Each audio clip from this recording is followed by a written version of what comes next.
부모님과 자녀의 관계를 중심으로 생각해 보도록 하겠습니다. 우선 부모와 자녀와의 관계에서 가장 중요한 문제인 이 권위라는 것에 대해서 함께 알아보겠습니다. 권위란 무엇일까요? 우선 우리가 자주 사용하고 있는 이 권위라는 이 말은요, 하나님께서 이 아랫사람을 잘 돌보고 보호하는 그런 책임이 있는 자들에게 주신 이 자격을 말하는 것입니다. 그런데 사실 이 세상의 유일한 권위자는 누구일까요? 바로 하나님 뿐이십니다. 그런데 하나님께서는 이 세상에 권위 있는 사람들을 세우셨어요. 이 권위자들은 바로 하나님을 대표하는 사람들입니다. 그래서 가정에서는 이 자녀의 권위자로 부모를 세우셨습니다. 남편과 아내의 관계에 있어서는 이 남편에게 권위를 부여하셨습니다. 국가에서는 이 통치자들에게 일반 백성들을 위해 그 권위를 세우셨습니다. 그리고 교회에서는 목회자나 또 혹은 장로나 집사와 같은 그런 직분자들을 통하여서 그들에게 권위를 허락해 주셨죠. 그러므로 하나님의 피조물인 우리가 하나님께 순종해야 하는 것처럼 하나님께서 세우신 이 권위자들에게 순복하는 것 또한 마땅히 우리의 해야 할 그런 도리가 되는 것입니다. 또한 우리가 권위 있는 자에게 순종하기를 만약에 거부한다는 것은요, 그것은 곧 하나님께서 세우신 이 권위자를 배적한다는 것, 또 그 말을 따르지 않는다는 것, 바로 하나님께 대한 대적이 된다는 사실을 또한 우리는 기억해야 할 것입니다. 첫 번째로 부모가 자녀에게 해야 할 일에 대해서 함께 나눠보도록 하겠습니다. 가정은 이 땅에 교회나 국가보다 가장 먼저 생긴 최초의 기관입니다. 아담과 하와의 이 가정은 학교이고요, 또 교회이고 또한 작은 국가이기도 했습니다. 이 모든 기능이 가정 안에 다 처음에 들어가 있었죠. 그러므로 가정의 이 권위자인 이 부모는 아이가 잘 되고 땅에서 장수하며 복을 받을 수 있도록 양육하는 데 큰 책임을 가지고 있습니다. 부모는 자녀의 선생님입니다. 하나님께서 부모에게 자녀를 줄 때에는 최초의 선생님이 되라고 자녀를 맡겨주셨다는 사실을 기억하셔야 합니다. 아이를 교육시키지 않고 그냥 내버려 두면 마치 이 아이가 천사처럼 저절로 부모를 공경하게 되고 또 형제끼리 우애 있고 그런 일은 없습니다.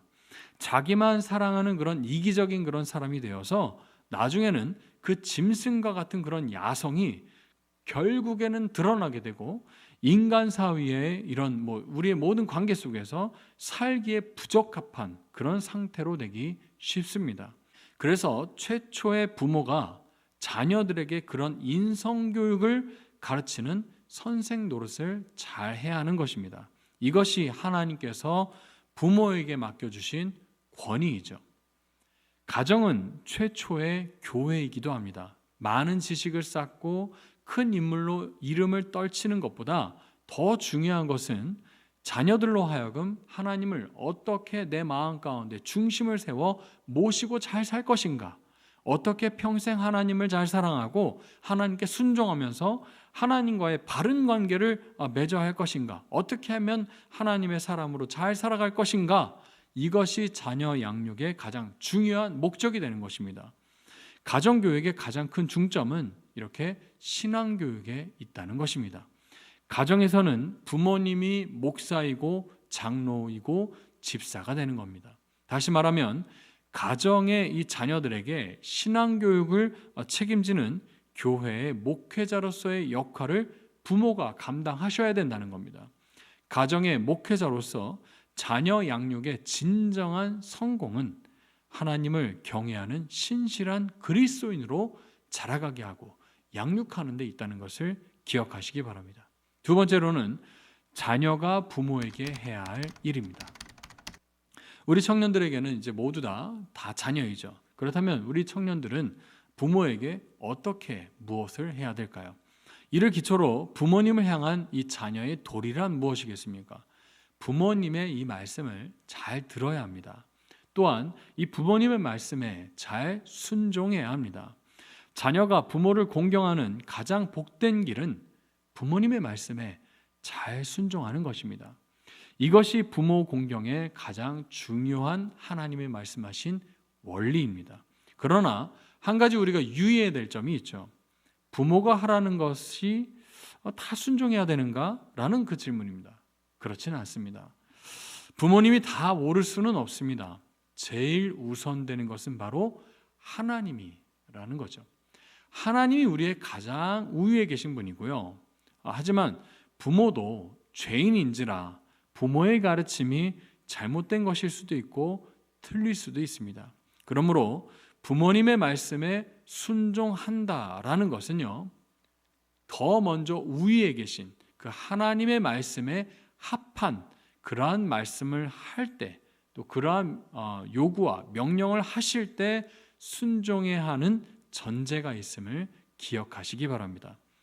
부모가 우리를 징계할 때 그 징계를 받아들이는 일도 부모를 공경하는 일 중에 하나입니다. 부모도 죄인이기 때문에 자신의 화를 참지 못하고 노여워하는 그런 분노를 일으킬 때도 있습니다. 자식에게 그것을 표현할 때가 있죠. 대부분은 사실 자식이 잘 되라고 하는 그런 의미로 혼을 내는 경우가 많습니다. 그러므로 그 징계를 또 나를 위해서 또 내가 잘 되기를 바라는 마음으로 하시는 징계라면 우리는 잘 받아들일 줄도 알아야 하는 것입니다. 그 징계를 거부하거나 부정하는 것 또한 부모님에 대한 공경이 아닌 것이죠. 잠언서 12장 1절 말씀 보시면 훈계를 좋아하는 자는 지식을 좋아하거니와 징계를 싫어하는 자는 짐승과 같으니라 라고 말씀하셨습니다. 부모의 꾸지람과 징계를 계속 싫어하는 자를 일컬어서 성경은 뭐라고 말하죠? 짐승과 같다라고 말합니다. 부모가 징계할 때 자녀가 보이는 이 태도는 그가 하나님 앞에 정말 바르게 잘하고 있는가를 시험할 수 있는 척도가 되기도 합니다. 부모가 징계할 때 반항한다든지 아니면 짜증을 낸다든지 또 부모님께 또 어떤 일들은 보면 욕을 하는 경우들도 있고요. 또 부모님을 또 구타하는 그런 자녀들도 있죠. 부모님은 하나님을 대신한 대리자로서 권위를 갖고 계시는 그런 분들이십니다. 그러니 그 징계가 정말 올바르게 하나님의 뜻 가운데 또 하나님의 말씀 가운데 또 나를 위한 것이라면 그 권위에 순복하시기 바랍니다. 세 번째입니다. 부모 공경의 결과입니다. 이제 결론에 이르러 하나님께서 5계명을 잘 지킨 그런 사람들에게 어떤 복을 주신다라고 말씀하셨습니까?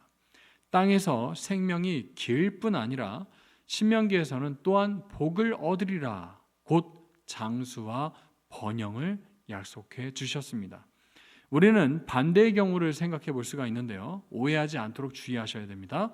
그러면 이 땅에서 빨리 죽는 사람, 일찍 죽는 사람은 부모님께 불효한 사람입니까? 아니죠. 성경이 말하는 이 장수와 번영이 우리가 아는 정말 오래도록 잘 먹고 잘 사는 돈 많이 버는 그런 행복한 삶 그런 것이 아니라고 할 수 있다는 겁니다. 성경이 꼭 그렇게 말하지는 않죠.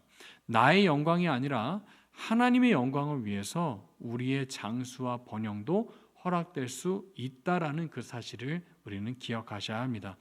그렇다고 해서 우리가 장수와 번영을 못 얻는다고 해서 부모 공경을 하지 않는 건 아니지 않습니까? 결론입니다. 부모를 공경하는 것과 자녀를 양육하는 것, 이 모두가 하나님께서 주시는 그런 힘과 능력이 아니면 우리는 바로 할 수가 없습니다. 그래서 자신의 연약함을 내어드리고 주를 더 의지함으로 하나님의 기쁨이 되는 이 가정이 이룰 수 있도록 함께 기도해 주시기를 바랍니다. 또한 자녀들은 큰 재물을 안겨드리고 또 이름을 알리고 높은 명예를 얻는 것보다 부모의 가르침을 따라서 사회의 건강한 한 구성원으로 또 교회의 또 기둥과 같은 한 지체로 주님의 말씀을 즐거워하는 그런 삶을 사는 것이 가장 부모님을 기쁘게 하는 그런 복된 길임을 기억하시는 우리 자녀들이 되기를 소원합니다. 우리에게 허락하신 이 가정을 더욱더 사랑하고 또 부모를 존경하고 사랑할 때 또 그렇게 순종할 때 하나님이 주시는 더욱 풍성한 그런 은혜를 그렇게 받아 누리실 수 있는 우리 복된 예수가족 청년부가 되기를 소원합니다. 감사합니다.